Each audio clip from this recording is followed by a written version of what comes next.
The wind had a way of screaming in Red Rock Canyon that could convince a man he wasn't alone even when he was 50 miles from the nearest soul.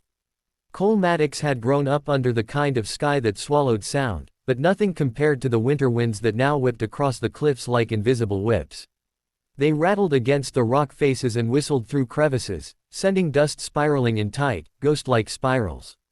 Cole hunched his shoulders against the blast as he finished tightening Jasper's saddle blanket, fingers stiff from cold despite the gloves.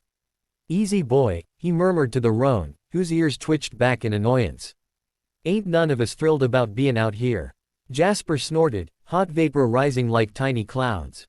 The horse's breath looked warmer than the air itself, which felt cold enough to snap the bones in a man's fingers. Cole stomped his boots to shake out the numbness and check the sky. No moon yet. Just a strangely heavy darkness pressing down on the canyon like a lid. He'd hoped to reach the old prospector's shack before night fell completely. The place was drafty, but it was better shelter than the wide open.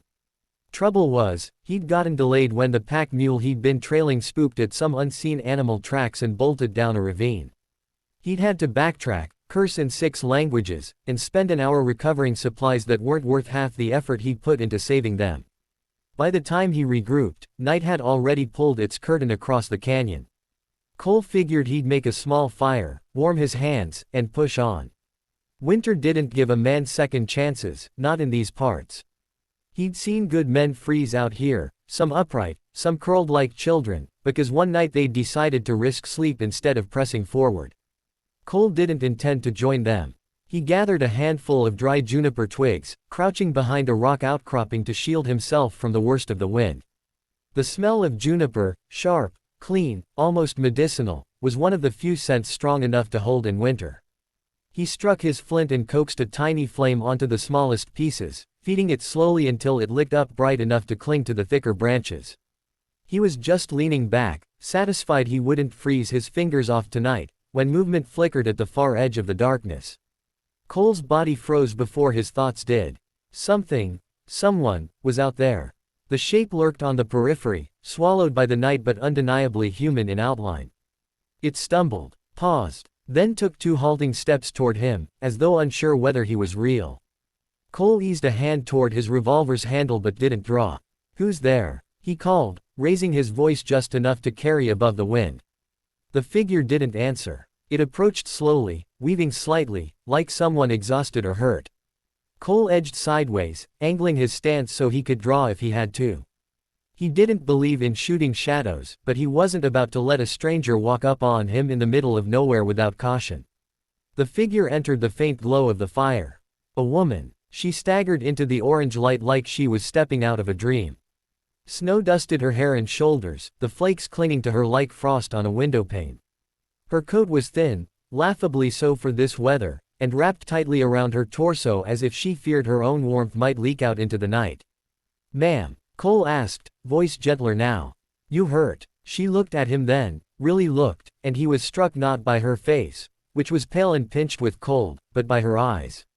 Sharp, alert, the kind of eyes that noticed everything. She held herself like a cornered animal, ready to flee, fight, or collapse. I just need warmth," she whispered, her voice trembling. "A fire. Just a fire." Cole lowered his hand from his gun. "Well, you came to the right flame," he said, gesturing toward the fire. "Sit. Before you fall." She didn't sit immediately. Her gaze darted around, scanning, evaluating, measuring.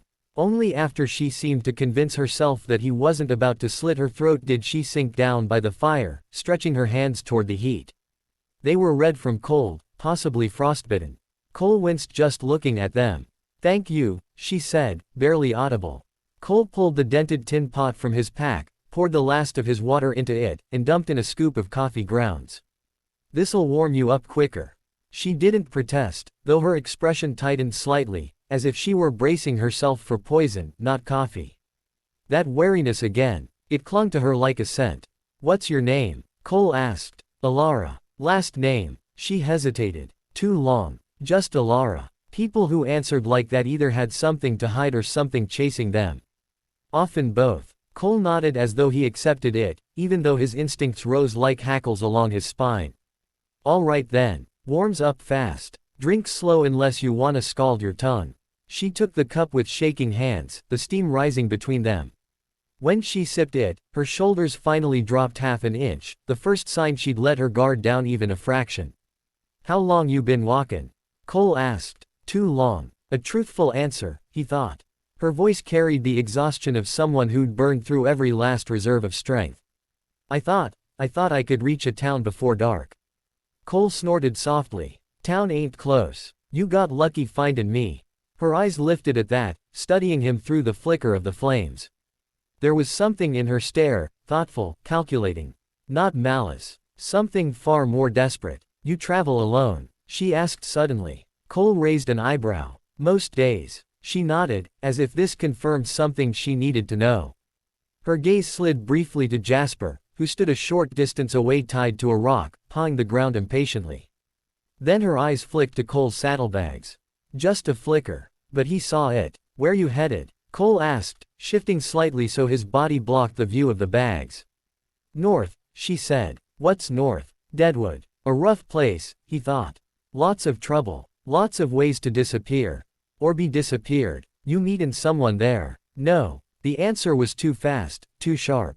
Cole poked at the fire with a twig, letting silence sit long enough for her to either fill it or let it swallow her. She chose the latter. She didn't offer details, didn't volunteer a single scrap of her story.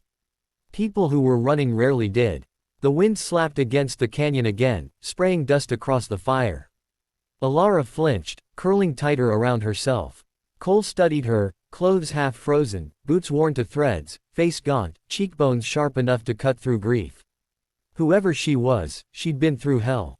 "You eat today?" Cole asked. "A little." "Little as in what?" She hesitated. "Whatever I could find." "Which was?" She looked away. That was answer enough. Cole dug into his pack, pulled out the last of his jerky, and tossed it to her.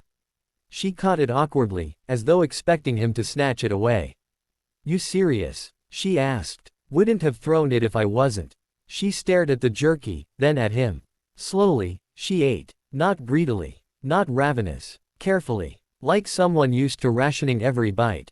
Cole leaned back, crossing his arms as the fire crackled. "You ain't dressed for winter. You come from far. Far enough. Family." For the first time, real pain flickered across her face. Gone. He didn't pry. Some wounds didn't like questions. The fire warmed them, casting shifting shapes across the rocks. Cole studied her subtly, noting the stiffness in her posture, the way she kept her back angled so she had a clear view of the canyon path. Her boots were caked with mud, not snow. Not recent travel through the canyon's frozen stretches. Mud meant riverbanks. Lower ground. South. "Where exactly did you come from?" he asked. She didn't answer at first. When she finally spoke, her voice was low and tense, as though every word was carefully weighed before release. "South," she said. "South covers a lot of land." Then let it. Her temper showed itself, a brief flare beneath the exhaustion. Cole almost smiled. She wasn't meek. She wasn't timid. She was scared out of her skin but fighting every second not to show it. He respected that. But he didn't trust it. "Fire's good," Cole said. "But you'll freeze if you stay out here all night." "I won't stay long." He raised an eyebrow. "Got a horse hidin' somewhere I didn't see?" "No," she said. But the word felt like it carried a silent addition, "Not yet." Cole dropped his gaze to the fire, but his mind stayed alert. Her earlier glance at the saddlebags hadn't been accidental. People in her condition looked for food, water, warmth, basic things. But she'd looked for the bags. The one thing that had value beyond survival. Weapons. Money. A map. She was plotting something. Slowly. Carefully. Waiting for the right moment. Cole didn't confront her. Not yet. He wanted to see what shape her desperation took. When the fire dimmed, he stood, brushing dust from his knees. "I'll get more wood. Keep the fire going. Don't let it die." Alara nodded, though her eyes darted again to Jasper and to the saddlebags. Cole walked slowly toward a cluster of pine trees, bending to collect fallen branches. He kept his breathing even. But behind his calm exterior, every sense sharpened. When he returned, the scene had changed. Alara wasn't sitting. She stood near the fire, coat slightly open now. In her hand, clutched with a steadiness that didn't match her fragile appearance, was his revolver. Cole stopped 3 paces away. Alara turned toward him, the gun pointed at his chest. Her breath steamed in the cold, her eyes wide but strangely firm. "Drop your gun belt," she said. Slowly. Cole raised his eyebrows but didn't move. "That's my revolver you're holding, in case that detail escaped you." "I know exactly what I'm holding." "Then you know it kicks hard. Might break your wrist if you're not careful." "I'll take the risk." Cole exhaled through his nose, a long steadying breath.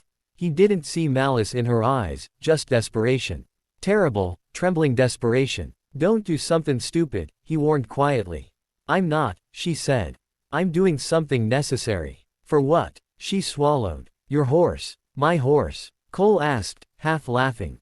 "You're stealing Jasper." "I'm borrowing him." She adjusted her grip on the revolver. "Indefinitely." "My favorite kind of loan," Cole muttered. "I'm sorry," she whispered, and this time, it sounded real. "I truly am. But I won't survive without a horse. And I won't get far without mine." "I know." Her eyes shone with something like guilt, but she didn't lower the gun. Cole was about to speak when a low rumble began beneath their feet. Not the wind. Not thunder. Hoofbeats. Alara froze, all color draining from her face. She spun toward the canyon rim, trembling harder now than she had when she first approached the fire. "No," she whispered. "Not already." Cole's hand hovered near his holster, though his weapon was still snapped in. "You bein' followed." Alara's voice cracked. "They're bounty hunters." The hoofbeats grew louder, shaking dust from the canyon walls. "What for?" Cole asked. "They think I killed a sheriff," she said. "I didn't." Her voice wavered, but the terror behind it was unmistakable. The riders crested the canyon ridge, 12 silhouettes against the moon. Alara backed away, revolver slipping in her shaking grip. Cole saw his moment. With one step forward, a quick twist of his wrist, he plucked the revolver from her hand before she could even gasp. How did you?" "You're too cold to hold a gun steady," Cole said. "And too scared to pull the trigger." He snapped the revolver shut just as the riders began descending. Alara stumbled backward. "Please, please don't let them take me." Cole looked at her, then at the men barreling down on them. He sighed through his teeth. "Lady, you wanted warmth." He cocked the revolver. "You're about to get fire."